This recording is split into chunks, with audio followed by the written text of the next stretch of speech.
Welcome to class of Understanding Patent Act.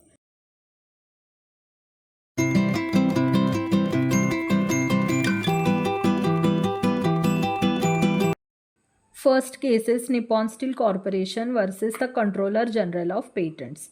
In the recent case of Nippon Steel Corporation versus the Controller General of Patents, the Delhi High Court looked into how the Indian Patent Office applies section number 3 clause D of the Indian Patent Act. This section aims to prevent the patenting of new uses or forms of known substances unless they offer substantial therapeutic benefits. The court highlighted the importance of proving that any new form or use of known substance genuinely adds value, particularly in terms of its therapeutic effectiveness, to be eligible for patent protection. Background of the case: Nippon Steel applied for a patent on a method and tool to repair gas flues and cake ovens. When the Indian Patent Office reviewed this application, they had some objections. They said the application lacked novelty, meaning it wasn't new, and didn't have an inventive step, meaning it wasn't sufficiently inventive. They also objected to it under section number 3 of the Indian Patent Act, which lists type of inventions that cannot be patented. However, in their notice to Nippon Steel, they didn't say exactly which part of section 3 they were using to object. Later, the Indian Patent Office rejected the application based on section number 3 clause D, which blocks patents for new uses or forms of known substances unless they bring significant therapeutic benefits. But the Indian Patent Office didn't clearly explain why section number 3 clause D applied in this case, leaving Nippon Steel without a fair chance to respond to the objection. Next is issues and court findings. The big question in this case was whether the Indian Patent Office could reject an application based on section number 3 clause D without clearly explaining the reason. The court found that the Indian Patent Office approach was unfair to Nippon Steel. They weren't given enough information to respond to the objections, which goes against principles of fairness and transparency. The court pointed out several issues with the Indian Patent Office decision. First is the Indian Patent Office didn't provide a detailed analysis of Nippon Steel's method. Second one, there was no clear standard applied for deciding if the invention was patentable. Third one, the Indian Patent Office didn't identify any known process that made Nippon Steel's invention ineligible. What was the court's decision? The court ruled that the Indian Patent Office rejection lacked proper reasoning and therefore was not valid. It sent the application back to the Indian Patent Office for a fresh review. The Indian Patent Office was instructed to: first one is give Nippon Steel a fair chance to address all objections.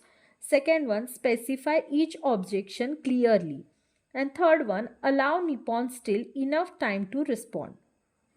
The court also suggested that the Indian Patent Office should consider section number 3 clause N, which addresses cases where presentations of information cannot be patented. Next,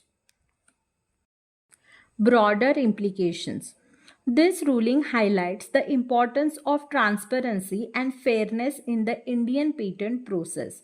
The court reminded the Indian Patent Office not to issue vague or unreasoned decisions, as this has been a common issue. The case also sheds light on the India's stricter approach to patenting known substances or their new uses, which differs from other places like the European Patent Office, where new uses can sometimes be patented.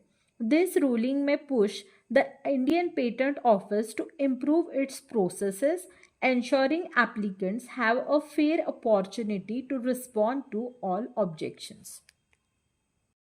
Second case is IIT Madras versus the Controller General of Patents.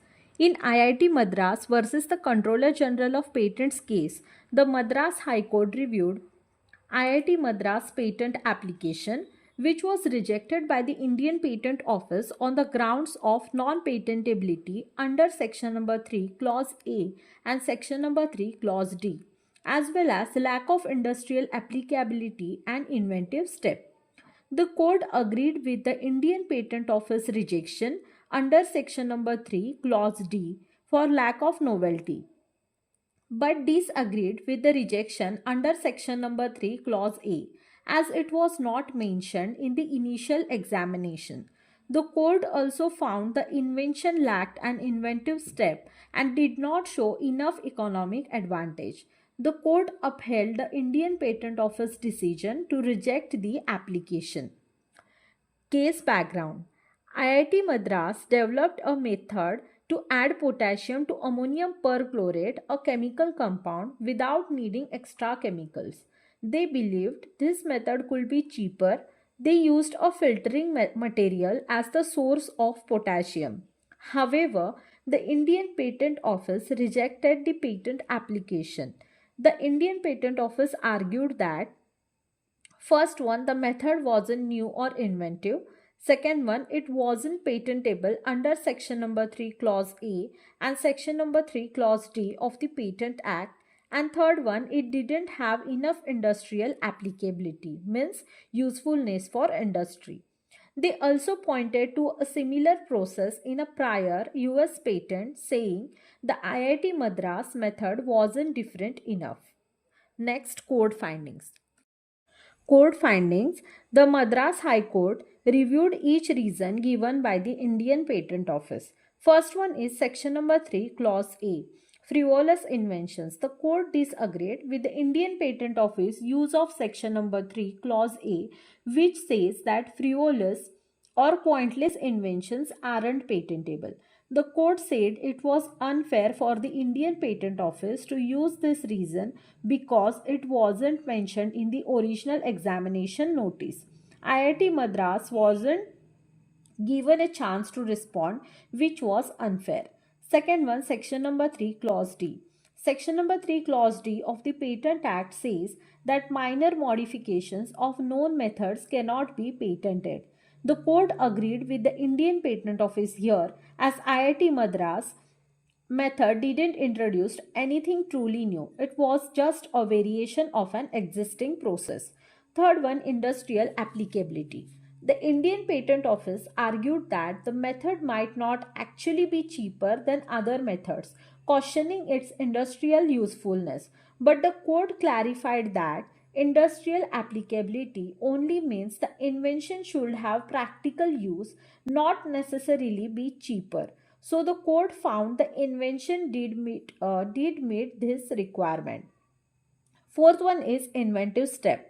The court ruled that IIT Madras method lacked an inventive step because using filtering material to add potassium was an obvious approach. Also, IIT Madras didn't provide data showing their method would be cheaper, which weakened their argument that the method was economically better. Conclusion of this case is the court dismissed IIT Madras appeal, agreeing with the Indian Patent Office that the method wasn't inventive and didn't meet the patent requirements. This case highlights that patent applicants must show clear technical improvement or originality in their inventions to be granted a patent.